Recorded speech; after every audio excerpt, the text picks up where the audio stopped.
Well, while we're at it, let me just point out to you, it really truly is politics as usual. And you have to be able to see how these politicians, they're good people.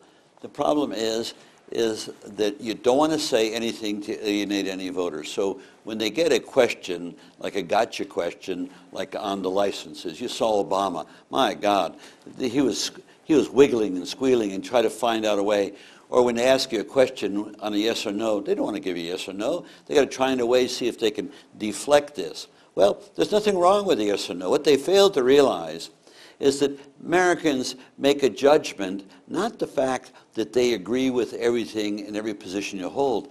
They make a judgment as to whether or not they think you're honest and straightforward.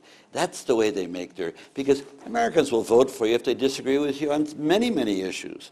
And I found this in my own experience. And so why the game? It's trying to be disingenuous. It's trying to be too cute by half. And what it shows is if they're acting that way in the campaign, running for president, what do you think they're going to be doing as president of the United States?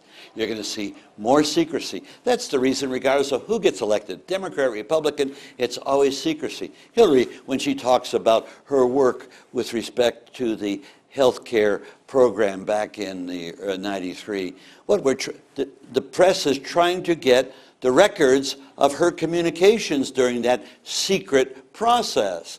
And for some reason, they can't find the way to get the records out. So Bill Clinton deals in obfuscation. She passes the ball to Bill. Bill throws it back on obfuscation. Why can't you get these papers? They're right there for people to read.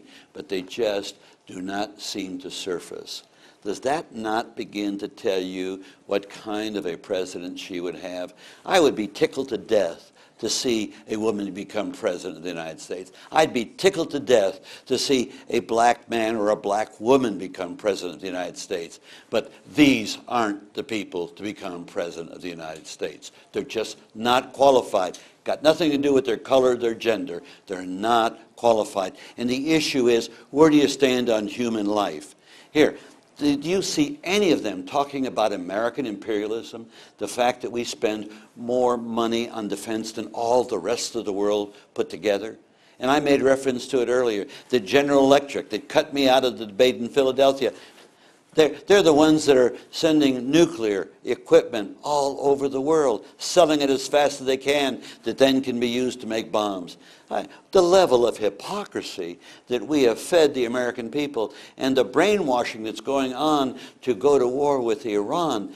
Did you hear? Here, we haven't, I hope they'll bring up Iran. But look at, they're all buying into Iran is a terrorist state. It is not. Iran has never been to war in the last over more than 100 years, except when Saddam Hussein invaded them and they were defending themselves. And then we were helping Saddam Hussein with the chemicals that he used against them and against his own people, and with the use of our AWACS so that we could tell Saddam where the troops were coming in from Iran. No. It is unbelievable.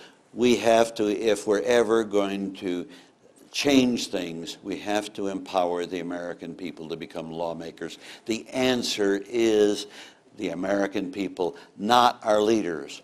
Our leaders cannot do the job. And I have legislation that is to be voted on, not by me, by the American people if they so desire. It's called the National Initiative for Democracy, and you can go to National Initiative, that's one word, .us, and you can vote to empower yourself. And trust me, you will only be able to change, fundamental change the direction of this country if you are empowered. There's only two venues for change: the government, where the problem lies, where they lie, and where the American people lie. And so the people need to acquire the power of lawmaking, which is the central power of government. Them's that makes the laws determine who, how, and when you vote. And so that's the power the people need. And what we do when we do that, we bring the people into the operation of government as the fourth check and balance of our system of checks and balances. They are generally voided when one party controls all three departments of government. That's what we need. It's a win-win. The people will set the policy issues, and the elected officials will handle the day-to-day operations of government. It's called a national initiative. Have faith in yourself, have faith in your citizenship, and realize that you can make the difference, and you don't have to defer to your elected officials who will tell you what you want to hear every time they run for political office. That's my little speech in this little pausing that we have. Well,